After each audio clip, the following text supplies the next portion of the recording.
मुंबई पुणेसह महाराष्ट्र आणि देशातील पर्यटक आकर्षित होतील आणि 2 ते 4 दिवस मुक्काम करतील असे पर्यावरणीय आध्यात्मिक पैलू गगनबावडा आणि पन्हाळगडावर आहेत. मात्र ते तितक्या आग्रहानं मांडले गेले नाहीत.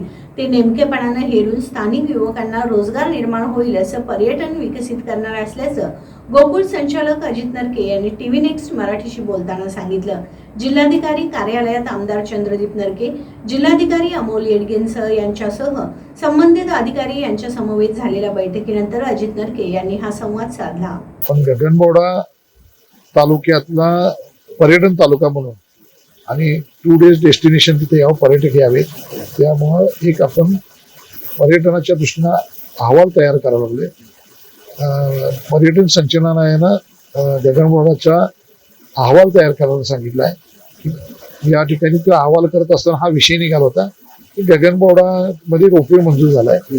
गगनबावडा तालुक्याची एक बैठक होती की तिथं पर्यटनाच्या माध्यमातून या ठिकाणी गगनबावडा तालुक्याच्या पर्यटन विकास व्हावा यासाठीची एक आज बैठक या ठिकाणी आवली.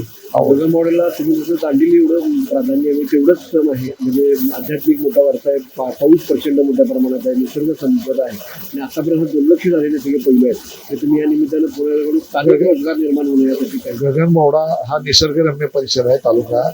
याच्यामध्ये देशामध्ये सगळ्यात जास्तीत जास्त पाऊस होणारं या ठिकाणी ठिकाण आहे.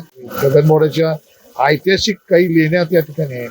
त्याचबरोबर फॉरेस्ट मध्ये काही वॉकिंग ट्रॅक्स आहेत ते डेव्हलप करायचे आहेत आणि या ठिकाणी बाहेरील पर्यटक आज ह्याला जातात. मगाशी आपण दांडेलीला जातात, तसं तिथं 2 डेस्टिनेशन म्हणजे 2 दिवस राहायला इकडे यावेत की ज्याच्यामध्ये पर्यटनाला चालना मिळावी, स्थानिकांना रोजगार मिळावा, यासाठी आमचा टोटल प्लॅन करायचा त्या ठिकाणी चालू आहे. लवकरात लवकर हा प्लॅन करून पर्यटनाला मंजुरीला आपण देतो. पर्यटनासाठी नुकतीच विधानसभा निवडणूक झाली आणि त्याच्यामध्ये आपले करवीरचे आमदार माननीय चंद्रदीप नरके साहेब यांनी आपल्या जाहीरनाम्यामध्ये गगनबावडा तालुका यास पर्यटन दर्जा देऊन स्थानिकांना रोजगार उपलब्ध करून देईल अशी हमी दिली होती आणि त्याचीच पहिली पायरी म्हणून त्यांनी आज कलेक्टर ऑफिसमध्ये या संदर्भात संबंधित सर्व डिपार्टमेंट PWD असेल, MTDC असेल, इरिगेशन असेल, आर्किओलॉजिकल विभाग असेल, तहसील कार्यालय असेल, या सर्वांना एकत्रितून मिटिंग घेतलेली होती आणि गगनबावडा तालुका हा भविष्यात 1 नाईट डेस्टिनेशन म्हणून डेव्हलप करायचा आहे. या अनुषंगाने आज मिटिंग ठेवलेली होती.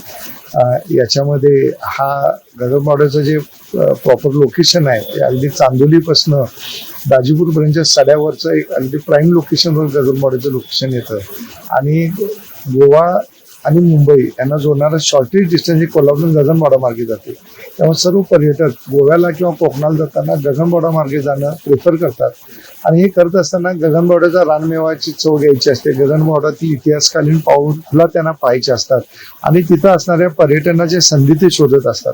त्याला मूर्त स्वरूप द्यायचं आणि स्थानिकांना रोजगार द्यायचा या उद्देशाने चंद्रदीप नरके साहेब पर्यटन तालुका हा दर्जा गगनबावड्याला मिळवून देण्यासाठी प्रयत्न करतात आणि त्याचीच आज बैठक झाली. सर्व मुद्दे आजच्या बैठकीमध्ये पहिल्यांदा पॉइंट आउट केले गेलेले आहेत आणि याच्या फेज वाईज डेव्हलपमेंट कशा करता येतील आणि याची सुरुवात जेवढ्या लवकर करता येईल याबाबतच्या सूचना माननीय नरके साहेब आणि कलेक्टर साहेबांनी या मीटिंगमध्ये घेतलेल्या आहेत आणि येणाऱ्या 2 महिन्यामध्ये त्याचा पुरेपूर आराखडा तयार करून त्याचं प्रेझेंटेशन पर्यटन मंत्र्यांच्या समोर करून येणाऱ्या जूनमध्ये याला कशा पद्धतीनं दर्जा देता येईल आणि पावसाळ्यापासूनच याला निधी लावता येईल याचं नियोजन सुरू केलेलं आहे. आजची प्राथमिक पहिली बैठक झालेली आहे आणि याच्यातून ज्या पद्धतीने इतिहास तज्ज्ञ मंडळी आहेत त्यांच्याकडच्या सूचना असतील, आर्किओलॉजिकल विभाग असेल, तर पर्यटन वेगवेगळे शासनाचे विभाग असतील, यांच्याकडून येणाऱ्या सर्व सूचनांच्या माध्यमातून त्याचबरोबर गगनबावडा वासियांच्याकडून येणाऱ्या अंतिम सूचना याच्यातून एक परिपूर्ण आराखडा तयार होणार आणि अर्थातच हे सर्व जे करायचं आहे हे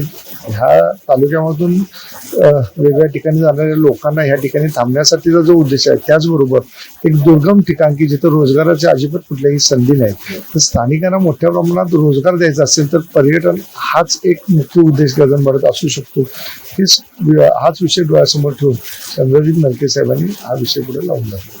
गगनबावड्यामध्ये विविध पैलूंनी ऐतिहासिक, आध्यात्मिक असेल या सर्व पैलूंनी मुक्कामी पर्यटन वाढेल, स्थानिक रोजगार निर्मिती होतील यासाठी हा एक पाऊलवाट आता चालू झालेली आहे आणि नक्कीच कोल्हापूर जिल्ह्याचं एक वेगळं पण यामधील आपल्या या सर्व कामासाठी टीव्ही नेक्स्ट परिवारातर्फे शुभेच्छा. धन्यवाद.